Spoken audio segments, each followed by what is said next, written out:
अस्सलाम वालेकुम students, hopefully आप सब ठीक होंगे। Today I am starting new topic that is factor price and natural resource price. Basically factor price होती है वो हमने लास्ट क्लास में पढ़ा था फैक्टर्स ऑफ प्रोडक्शन के बारे में, लास्ट टू लास्ट क्लास में, जिसमें हमने आपको बताया था कि फैक्टर्स ऑफ प्रोडक्शन क्या होते हैं। Land, labour, capital, entrepreneur, technology. ठीक है, तो ये बेसिकली फैक्टर्स ऑफ प्रोडक्शन तो होते हैं, प्रोडक्शन के लिए आपके ज़रूरी तो होते हैं, लेकिन प्रोड्यूसर के लिए ये क्या होते हैं, कॉस्ट होते हैं। क्योंकि अगर वो लेबर हायर करेगा for the purpose of production तो दे हैव टू पे ऑफ सम सैलरी और वेजेस वी कैन से, और कमीशन।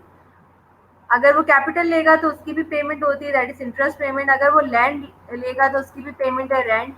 तो ये तमाम के तमाम जो पेमेंट्स हैं that is called factor price. ठीक है। एंड नेचुरल रिसोर्स प्राइस, आपके पास जो लैंड है, आपके पास जो भी नेचुरल रिसोर्सेज हैं, उनकी भी प्राइजेस एज अ प्रोड्यूसर मुझे परचेज करना है तो I have to bear these natural resources price. That's why हम यहाँ पर डिस्कशन जो करेंगे वो बेसिकली प्रोड्यूसर साइड के लिए एज अ कॉस्ट पार्ट हम डिस्कस कर रहे हैं। फैक्टर्स ऑफ प्रोडक्शन के लिए उसमें जो जो चीज़ें हायरिंग की होगी उसकी जो प्राइस है वो उसके लिए कॉस्ट है प्रोड्यूसर के लिए। और जो भी नेचुरल रिसोर्सेज को यूज़ करता है for the purpose of production तो that is also the part of cost. Natural resource की प्राइस हो या फैक्टर प्राइस हो, that is the cost for the producer. Now factors of production क्या होते हैं आपके पास? Land, which includes a site where goods are produced as well as all the minerals below and above the site. Basically आपके पास factors of production में जो आपके पास लैंड है, लैंड आपके पास प्लेइंग एन इम्पॉर्टेंट रोल। अगर लैंड आपके पास ना हो, ज़मीन ही ना हो, तो आप किस तरह से कल्टीवेशन करेंगे, किस तरह आप अपने एग्रीकल्चर सेक्टर को एक्सपेंड करेंगे। और चूंकि आपको पता है कि agriculture sector is the primary sector, बाकी इंडस्ट्रीज वगैरह जितने भी सेक्टर्स हैं वो उस पर डिपेंडेंट हैं। तो जब तक आपके पास एक लैंड नहीं होगा, जब तक आपके पास कल्टीवेशन नहीं होगी, जब तक आपके पास प्रोडक्शन नहीं होगी, तो आगे कोई भी चीज़ जो है वो आपके पास प्रोड्यूस नहीं हो सकती। तो बेसिकली आपके पास फैक्टर्स ऑफ प्रोडक्शन में सबसे मेन चीज जो है वो लैंड है। देन उसके बाद लेबर आ जाता है, which includes all human effort use in production as well as the necessary technical and marketing expertise. Then आपके पास जो लेबर आ जाता है वो आपका ऑल ह्यूमन एफर्ट्स, यानी अगर वो अपने माइंड से चीज़ों को मैनेज कर रहा है या वो अपनी फिजिकल एफर्ट से जो है वो चीज़ों को मैनेज कर रहा है, जिस भी लिहाज से वो एज अ ह्यूमन बीइंग अपने एफर्ट दिखा रहा है for the purpose of production, for the purpose of technical and marketing expertise, तो हम ये कह रहे हैं कि वो पार्ट है लेबर का। लेबर को हम देते हैं वेजेस, याद रखें, और लैंड को हम देते हैं रेंट। कैपिटल आ जाता है, कैपिटल यहाँ पर मशीनरी की बात होती है इकोनॉमिक्स की टर्म में। कैपिटल बेसिकली क्या होता है? Which are the human made goods used in the production of other goods such as machinery and building. आपके पास कैपिटल क्या होता है? ये बेसिकली टेक्नोलॉजी हो गई या मशीनरी हो गई या कोई भी ऐसी चीज हो गई जो ह्यूमन मेड है, इंसानों ने बनाई दी है for the purpose of doing more production, for the purpose of doing other goods production. ठीक है, किसी और गुड्स की प्रोडक्शन के लिए जो मशीनरी, जो कैपिटल आप यूज कर रहे होते हो, जो कि बनाया होता है आपकी ह्यूमन बींग्स ने, ह्यूमन मेड ने, तो आप उसको कहते हो कैपिटल। और कैपिटल के लिए आपको पे ऑफ करना होता है इंटरेस्ट रेट। ठीक है, तो हमने बता दिया लैंड की प्राइस क्या होगी, रेंट। लेबर की प्राइस होगी आपके पास वेजेस, और कैपिटल की प्राइस होगी आपके पास इंटरेस्ट रेट। ठीक है, और इसी तरह एंटरप्रेन्योर भी आपके पास एक होता है जो कि बेसिकली आपका as a part of taking decision of the business, कि वो आपको बताता है किस वे में और किस तरीके से और किस लिहाज से आपने अपने बिजनेस को रन करना है, और इन फ्यूचर आपने कितना ज़्यादा उसको प्रोडक्टिव बनाते हुए अपने बिजनेस को एक्सपेंड कर देना है। तो उसके लिए जो भी होता है, कमीशन बेस्ड है, सैलरी बेस्ड है, वेजेस बेस्ड है, जिस भी बेस पे आप रखते हो तो वो आप लेते हो, इसको देते हो एंटरप्रेन्योर। तो हम कह रहे हैं तमाम के तमाम चीज़ें फैक्टर्स ऑफ प्रोडक्शन है, ये लाजमी होनी चाहिए आपकी प्रोडक्शन के लिए, लेकिन as a producer I have to pay some amount, that is the cost for the producer. One thing you should keep it in mind that land is sometimes included with capital in certain situations, such as in service industries where land has little importance. All three of these are required in combination at a time to produce a commodity. In economics, production means creation or an addition of utility. Factors of production or productive inputs or resources are any commodities or services. used to produce goods and services. कहीं पर भी आपके पास capital की जगह land लिखा आ जाए या लैंड की जगह कैपिटल लिखा आ जाए तो don't be confuse about it, क्योंकि आपने शॉर्ट रन और लॉन्ग रन फिनोमिना जब पढ़ा था उसमें आपने एक चीज हमने कहा था शॉर्ट पीरियड ऑफ टाइम में शॉर्ट रन में जो है वो एक चीज जो होगी वो वेरी करेगी, बाकी तमाम फैक्टर्स जो होंगे वो कांस्टेंट कंसीडर किए जाते हैं. तो sometimes we are taking the capital as a land, ठीक है, तो और एज अ और लैंड एज अ कैपिटल. तो उसमें कंफ्यूज होने की जरूरत नहीं है कि कभी भी आपके पास लैंड को अगर वो कैपिटल कंसीडर कर दें तो आप सोचें नहीं ये तो गलत है. तो it is not wrong, it can be possible in the economics term. Factor price क्या होती है? The prices of different factors of production can help determine which products a country will produce. Factor यानी वो different factors of production की prices है. हमने किसकी बात की थी? लैंड, लेबर, कैपिटल, एंटरप्रेन्योर और समहाउ टेक्नोलॉजी. तो इन तमाम फैक्टर्स ऑफ प्रोडक्शन की जो प्राइस होती है जो हमें डिटरमाइन करनी होती है विच products a country will produce, क्या पर्टिकुलर कमोडिटी आप प्रोड्यूस कर रहे हो, उस पर्टिकुलर कमोडिटी की प्रोडक्शन के लिए जो आपको फैक्टर्स ऑफ प्रोडक्शन रिक्वायर्ड होते हैं और उन फैक्टर्स ऑफ प्रोडक्शन की जो पेमेंट होती है that is the price, and this price is called factor price. ठीक है. The word factor is taken from the factors of production. तो जो चीजें जो वजूहात होती हैं आपके प्रोडक्शन के लिए उन वजूहात को जो पेमेंट करनी होती है that is the price of factors. Factor price assuming the cost of relative goods remain constant. अगर आप ये अज्यूम कर लें कि जो आपके relative goods हैं की कॉस्ट है वो सेम है, if one factors of production become more or less expensive, it can cause a significant shift of what is produced in that country. अगर आपके पास जो आपका relative goods है उसकी जो कॉस्ट है वो कांस्टेंट है, लेकिन आपके जो भी गुड्स प्रोड्यूस कर रहे हैं उसकी प्राइस इंक्रीज या डिक्रीज हो रही है, यानी मोर एक्सपेंसिव है या लेस एक्सपेंसिव है, तो वो आपकी प्रोडक्शन साइड की शिफ्टिंग में आपकी हेल्पफुल रहेगी कि आपने अपने प्रोडक्शन को बढ़ाना है या अपने प्रोडक्शन को कम करना है, बैकवर्ड पे लेकर जाना है. तो लाइक अगर आपके पास फैक्टर प्राइस बढ़ रही है, लाइक आपको लेबर को ज़्यादा पैसे देने पड़ रहे हैं या आपका जो लैंड है वो आपके लिए एक्सपेंसिव है, उसका रेंट बहुत एक्सपेंसिव है, तो इन दैट पर्टिकुलर केस आप अपनी जो प्रोडक्शन है, क्योंकि आपकी ये तमाम चीज़ें कॉस्ट बढ़ा रही है, तो आप प्रोडक्शन साइड पे क्या करते हैं, अपनी प्रोडक्शन साइड को लो करना शुरू कर देते हैं. तो आपकी जो पर्टिकुलर सप्लाई होगी, demand particular supply of commodity होगी वो क्या हो जाएगी, रिड्यूस हो जाएगी. इसी तरह अगर फैक्टर प्राइस आपके पास लो होगी कि आप अपने वर्कर्स को लो वेजेस दे रहे हैं या लैंड पर रेंट आपको कम देना पड़ रहा है या आपको कैपिटल पे इंटरेस्ट रेट कम देना पड़ रहा है, तो ये कौन सा केस होगा आपके पास? ये बेसिकली आपका वो केस होगा कि जहाँ पर आप less expensive for these factors of production price, and this will creating the more production in the economy, and that is the reason that economy will have to face economic welfare, positive economic welfare. Example, let's take an example of this. Imagine a country has a population boom from immigration. आपकी country के अंदर जो है वो population size जो है वो क्या हो रहा है, इंक्रीज हो जाएगा. It's supply of labour will increase. तो ऑब्वियसली सी बात है कि हमने प्रीवियसली पढ़ा था कि आपके पास सप्लाई ऑफ लेबर क्या हो जाएगा, इंक्रीज हो जाएगा अगर आपकी कंट्री के अंदर लोगों की पॉपुलेशन इंक्रीज हो जाए. As a result the price of labour decrease. ठीक है, तो जब आपके पास सप्लाई ऑफ लेबर इंक्रीज होगा तो वो आपके पास रिजल्ट क्या आएगा, प्राइस ऑफ लेबर डिक्रीज होना शुरू हो जाएगी, क्योंकि अबंडेंट ऑफ लेबर है, बहुत सारे लोग लेबर पार्टिसिपेशन का पार्ट बनना चाहते हैं, तो फिर जो वेजेस होंगी वो कम वेजेस में भी ज़्यादा से ज़्यादा लेबर हायर हो सकते हैं.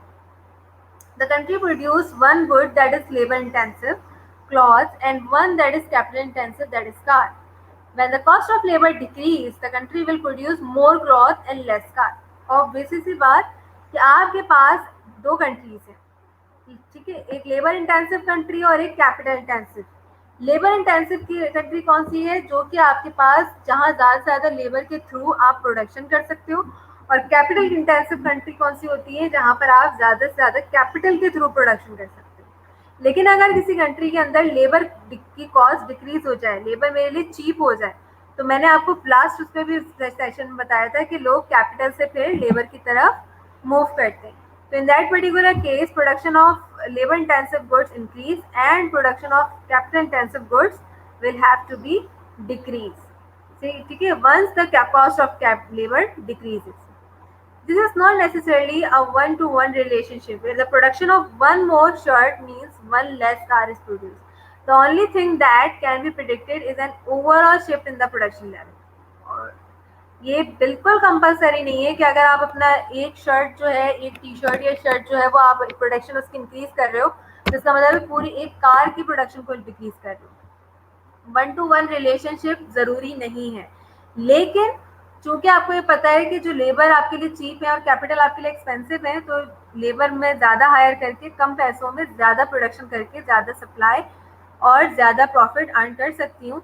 तो मैंने क्या किया, अपनी कार की प्रोडक्शन को रिड्यूस करते हुए शर्ट की प्रोडक्शन को, क्लॉथ की प्रोडक्शन को बढ़ा दिया, जो कि मेरे लिए आगे जाके प्रॉफिटेबल होंगे। तो इट इज़ नॉट कंपलसरी कि एक चीज़ को बढ़ाओगी तो दूसरी चीज़ को उसी क्वांटिटी में कम करना होगा। No, it's not compulsory. यहाँ सिर्फ बात ये हो रही है कि वो कंट्री कौन सी है जिसको आप प्रेफरेंस दे रहे हो। हम हर बात पे एक बात बोलते चले आए, रिसोर्सेस रिसोर्सेस रिसोर्सेस। तो what is the actual meaning of the resources? Resources must be used in the production process to produce goods and services. Resources are also called factors of production. The major factors are labor, capital, land, and entrepreneurship. The first three factors listed are traded into the factor market, where the equilibrium quantity of the factors and the factor price are determined. The entrepreneurship factor creates firms and hires the other factors. Most factor markets are competitive, that is, there are many buyers and sellers. ठीक है, resources क्या होते हैं? वो चीज़ें जो आपकी production process के लिए, गुड्स एंड सर्विसेज की प्रोडक्शन के लिए, उसको प्रोड्यूस करने के लिए आपके पास यूज हो रहे हैं। आप फैक्टर्स ऑफ प्रोडक्शन को भी रिसोर्सेज कह सकते हो। नेचुरल रिसोर्स में आपके पास लैंड आ जाएगा, आपके पास जो ह्यूमन मेड रिसोर्स है वो आपके पास कैपिटल आ जाएगा। ठीक है, तो ये तमाम के तमाम जो रिसोर्सेज हैं वो आपके पास फैक्टर्स ऑफ प्रोडक्शन होते हैं।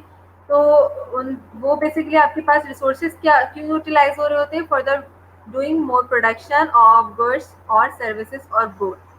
ठीक है, तो बेसिकली ये आपके पास ज़रूरी होते हैं। और इनका ज़रूरी होना क्यों ज़रूरी होता है? इनका ज़रूरी होना इसलिए ज़रूरी होता है क्योंकि आपको इक्विलिब्रियम कंडीशन अचीव करनी है, इकोनॉमी को स्टेबलाइज करना है। जब इकोनॉमी के अंदर स्टेबिलिटी क्रिएट करनी है तो we need some kind of resources to do production, to make quantity supply of goods and services, and to create quantity demand in the economy. ठीक है, तो उसके लिए आपके पास रिसोर्सेज का यूटिलाइज करना और रिसोर्सेज का होना बहुत ज़्यादा मैटर करता है। Natural resource market.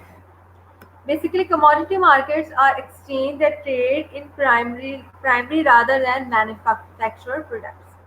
जो नेचुरल रिसोर्स मार्केट होती है, जिसको हम कमोडिटी मार्केट्स मतलब एक तरह की होती है कि जिसमें आप एक्सचेंज करते हो प्राइमरी गुड्स की आपस में रादर देन मैन्युफैक्चर्ड गुड्स। यानी primary goods basically agriculture to agriculture sector की बात करें।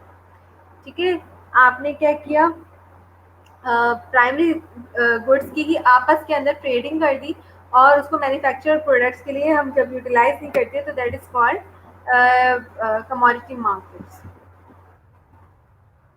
Now this is really important to understand the scenario which the country economy is facing nowadays, or we can say in the previous era.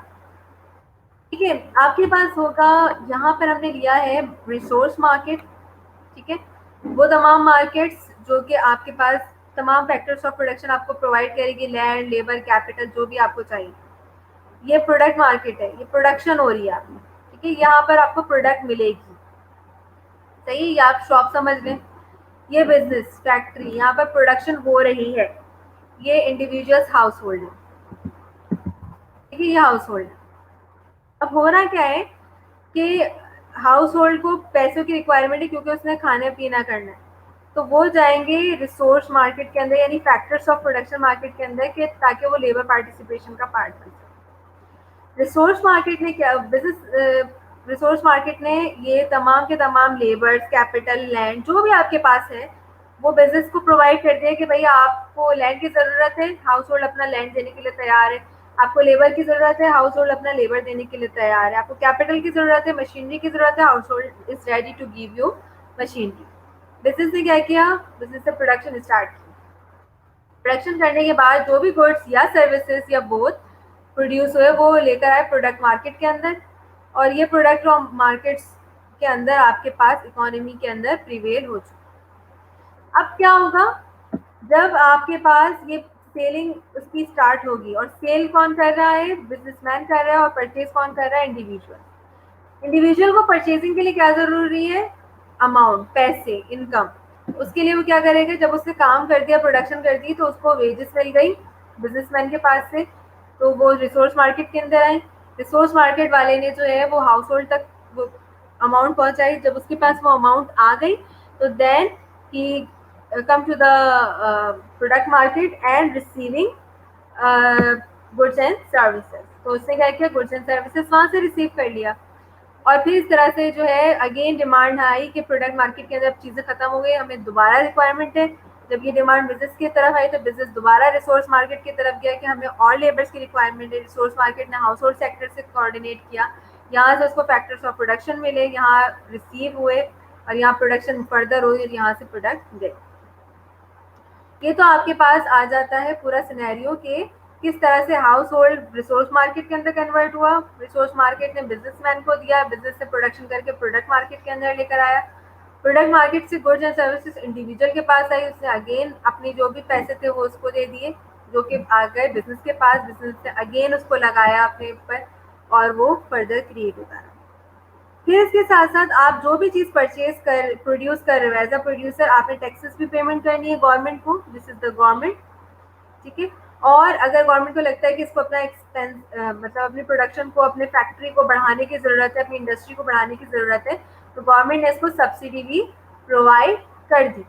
इसी तरह indirect taxes, आप कोई भी goods या services avail करते हो, प्रोडक्ट मार्केट से लेते हो, तो आपको लिखा हुआ आता है plus sales tax, GST tax, general sales tax, ठीक है। तो वो आप किसके खाते में जा रहा है, वो गवर्नमेंट के उस पर जा रहा है।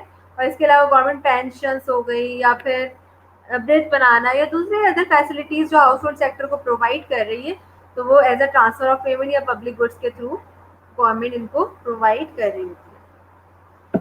गवर्नमेंट का कोऑर्डिनेशन रिसोर्स मार्केट से भी होता है और प्रोडक्ट मार्केट से भी होता है कि किस तरीके से ये सारी चीज़ें रन हो रही हैं, कौन सी प्राइस चार्ज करनी चाहिए प्रोडक्ट मार्केट के अंदर, कितना फैसिलिटेट वो कर सकती है इकोनॉमी को, उतना वो फैसिलिटेट कर रहे होते हैं, ठीक है।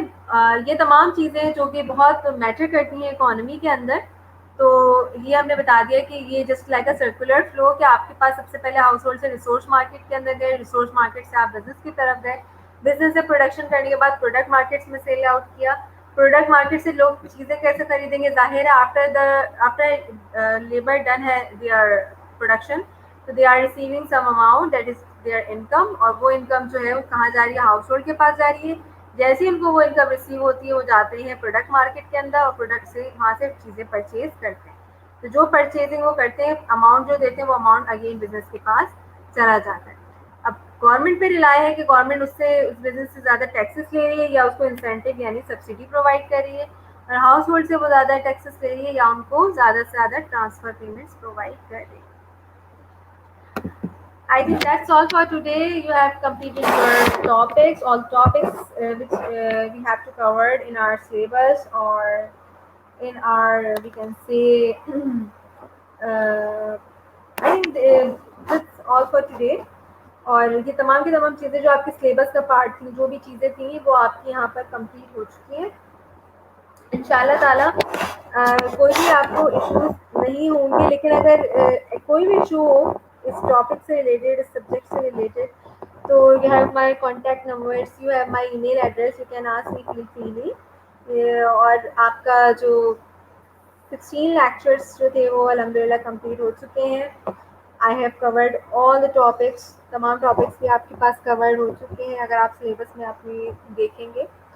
बट फिर भी स्टिल मैं आपसे एक बात कहूँगी कि अगर कोई भी इशू हो, कोई भी मसला हो, तो आप लोग फ्री होकर जो है वो मुझसे पूछ सकते हैं। Thanks a lot, thanks for listening me. अपना बहुत ख्याल रखिएगा। Good luck for your exams, for your preparation. Thanks a lot, take care, अल्लाह हाफिज।